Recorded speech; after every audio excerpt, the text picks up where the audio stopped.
امتى برش ميه لبند المباني بتاعي؟ المفروض اول حالة عندي برش ميه امتى للطوبة؟ قبل ما استخدمها.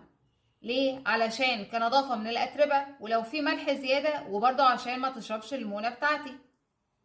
تاني حالة عندي بعد ما بخلص بند المباني تماما، المفروض ان انا بعمل معالجة للخرسانة. يعني ايه؟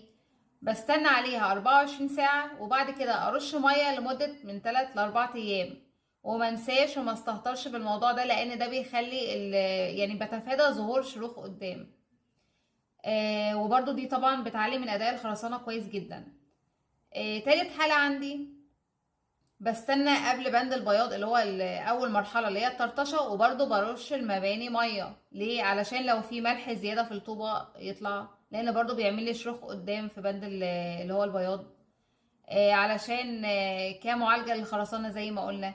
هي خطوه بسيطه بس مهمه جدا، ودي بتخليني في شروخ بتفادى ظهور الشروخ دي قدام.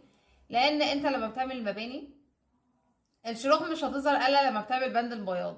فمن الاول ناخد بالنا من الحاجات